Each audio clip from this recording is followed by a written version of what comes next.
if it's in the cloud, it's safe. It's safe. No one's getting to it. I don't have to worry about it. I spent a lot of money on this. It's safe. It's already safe. I trust it.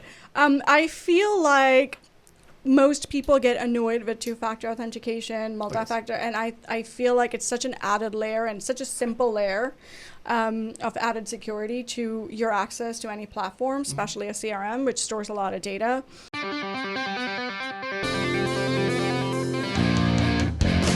Welcome to Advisor Talk with Frank LaRosa.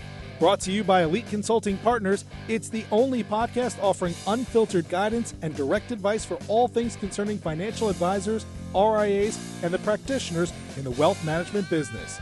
Learn more and subscribe today at eliteconsultingpartners.com/podcast. And now, here's your host, Frank LaRosa. Welcome, everybody, to Advisor Talk with Frank LaRosa. I am not Frank LaRosa. I am Jim Primiani, the Chief Technical Officer of Elite Consulting Partners.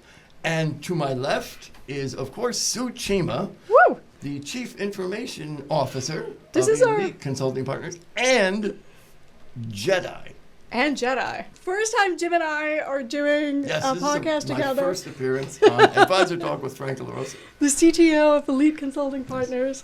So JEDI is data management service, managed service. So advisors, RAs that own their data solution can bring our services in. We can help with automation, integration, integrity, analytics, kind of really help them optimize their systems and processes. Because, I mean, seriously, not many people helps know grow. how to do that. Not many people know how to do that well, or are passionate about doing it well. And you're very That's passionate. A distinguisher. I know you. I work with you. You are very passionate. So, what makes cybersecurity, is what we're talking about today, what makes cybersecurity such a critical issue in the financial industry today? So financial services having all the financial information pertaining to ultra high net worth, millionaires, billionaires. There's a lot of information that CRM holds, and of course, hackers, people with malintentions are targeting that. So therefore, it becomes highly targeted platform for that reason. Exactly. Yeah, and we're dealing with money. And you want to safeguard your money. Exactly. The best way you can. Always safeguard your money the best way you can. So in thinking like that, what do you think makes a database in a financial institution such a high-value target for attackers? So there's a ton of information pertaining to people's personal identification, PII. So there's social securities that tends to be in CRMs, date of birth, mother's maiden name, financial account information. And if you have all this information, you could really steal someone's identity. And for that reason, security is our utmost priority when we're setting up people's platforms, when we're working with them. And for that reason, it's targeted as well. It's ridiculously easy. It's ridiculous. Sadly. Once you have somebody's information, to just ruin their life. Sadly. And completely get a fleet Not to of scare new anyone. cars. Maybe fleet not of a new new house, cars. but I think you're could giving live yourself life on away the at that point. Where's all this money coming from, Jim? All these fleet of new cars. So can you explain, maybe let everybody know some of the most common vulnerabilities in a CRM and database situation? So I think oftentimes, like when people are setting up Salesforce as an example, CRM as an example, Wealthbox, Redtail, you name it, they tend to take some of the security features within these platforms lightly. Mm-hmm. So I'll use Salesforce as an example because it tends to have hierarchy within how to secure their data. First one being field level security, second one being object level security, third being org level security, and then they store their data at rest and in transit encrypted, right? So I'll break each one down. We are able to expose or make hidden any field that's not relevant to a user. So if, God forbid, you're hacking into my profile as an example, God forbid you get my credentials, Which you are won't. usually taped under the keyboard. Which are usually or taped in under the first or keyboard. 2nd Usually page a of sticker book. right on the desktop. God, no. High security level. Exactly. Easy password. Yeah. 1, 2, 3. Exactly. So you could kind of create those limitations in visibility at the object level, at the field level, at an org level, and also multi-factor authentication or, two-factor authentication, whereby even if, God forbid, they get your credentials, which obviously I have on my desktop, you can't log in without a code or, an app, and so you can't get in. Usually the 6-digit PIN that you get either on your phone or through email Exactly. or something like that. Exactly. Cool. That's very interesting. What do you think? Now, most CRMs are usually run in the cloud nowadays. So what do you think of the risks of having misconfigurations and open ports and things like that on a CRM in the cloud that, it must be in the cloud. If it's in the cloud, It's safe. It's safe. No one's getting I don't to have it. to worry about it. I spent a lot of money on this. It's safe. It's already safe. I trust it.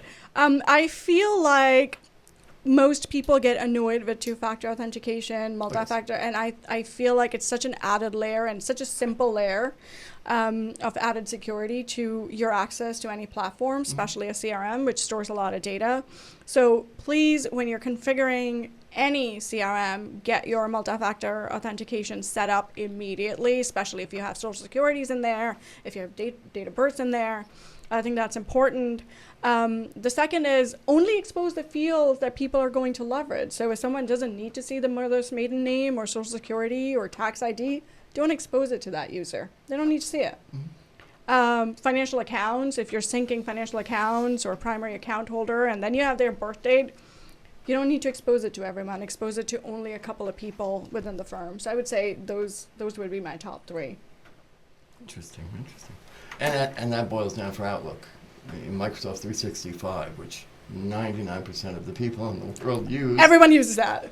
It's not just, sign in and there you go, you're protected. There's layers and layers and layers. Jim is the know everything about Microsoft person at Elite. Every time I think I know something, there's more I to find learn. out I don't know anything, and that's what I know. I know nothing, because there are just Sign so of humility. many layers. Yeah. Sign of humility. And sign of reality.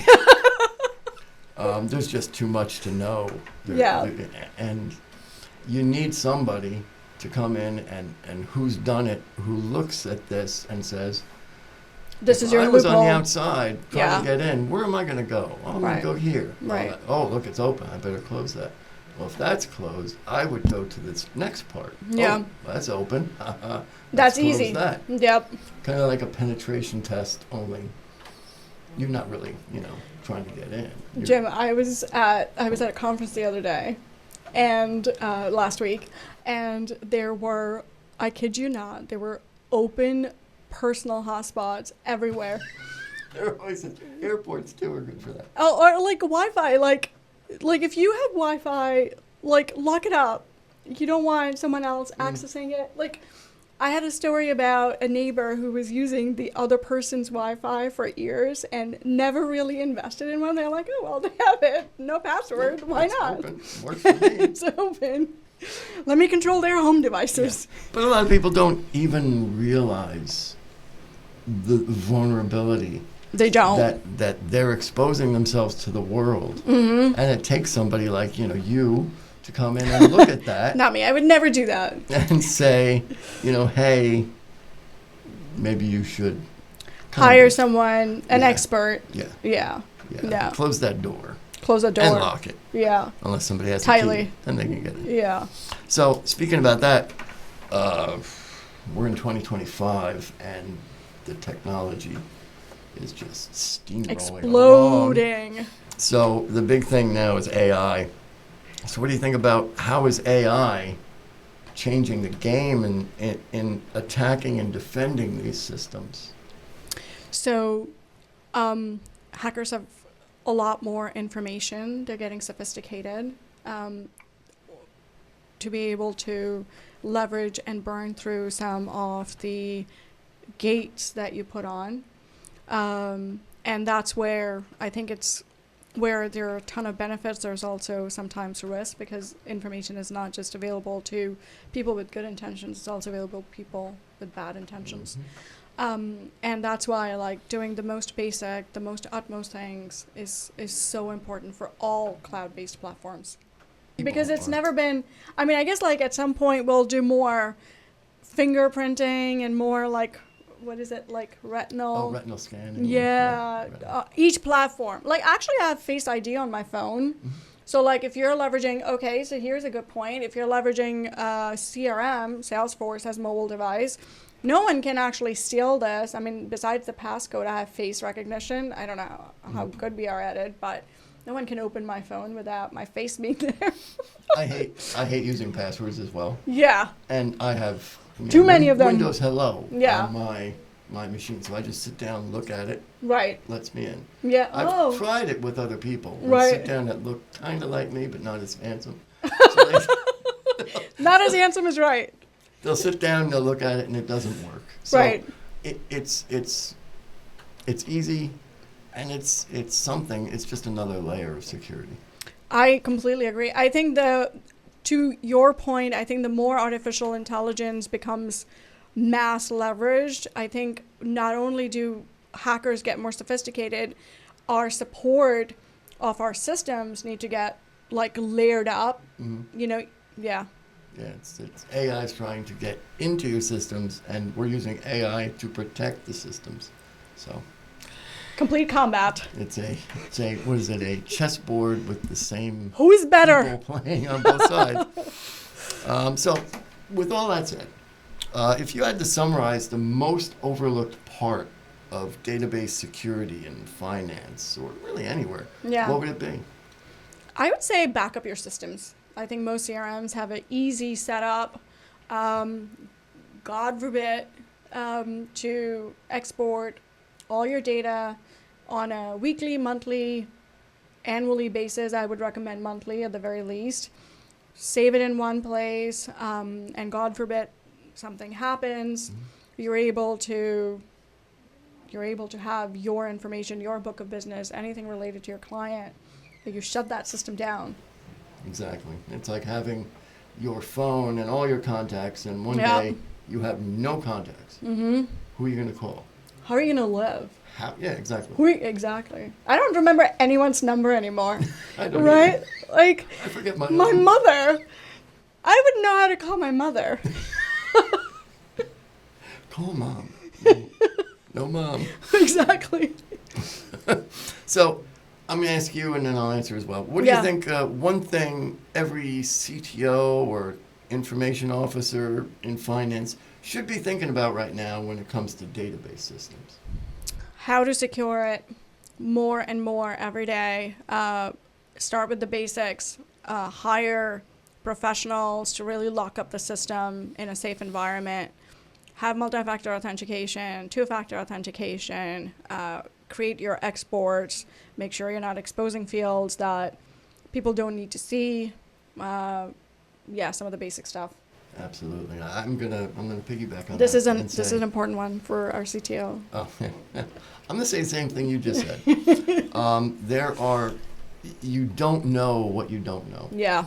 and the problem is that you think you're safe, and it's when you think you're safe Oh yes. that you are the most Weakest. unsafe Yes. out of anyone. So it's really important to have somebody come in to give a quick look at Yeah. least to see where you are and do an evaluation of your kind of walls that surround your data, Yeah.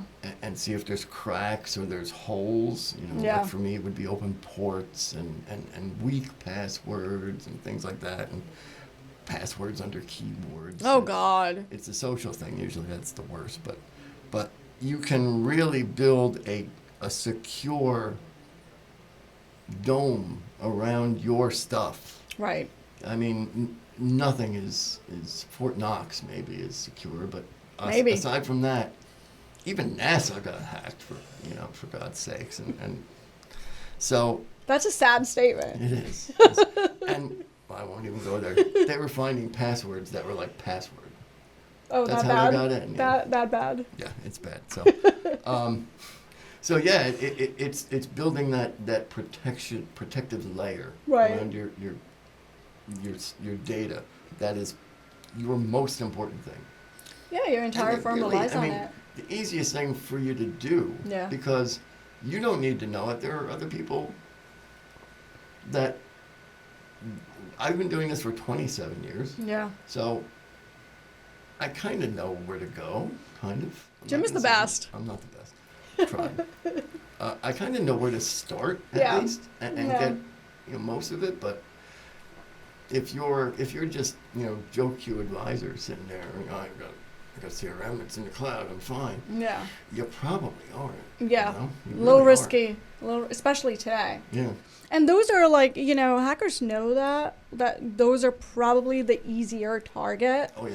And you got to be cautious. You Mhm. got to be super cautious in today's day and age. And you're dealing with money. And you're which dealing puts with money. A giant Red flag. Red flag. Big target on your back. Yeah. You know? Yeah.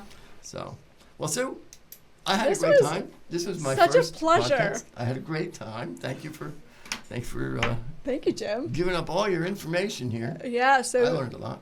Yeah. And so. I thought you were going to ask me about my email. I was ready to give my email out. Oh, please give your email out. Sue at eliteconsultingpartners.com. That's and right. Jim. I'm not giving my email. Since they don't need to call me or contact me. Oh yeah. Yeah. Oh, so. Thanks for joining us, everybody. Have a great day. Thanks for listening to Advisor Talk with Frank LaRosa. If you're looking for more advice or solutions on any topics in the financial services industry, or you just want to subscribe to our podcast, head on over to eliteconsultingpartners.com/podcasts.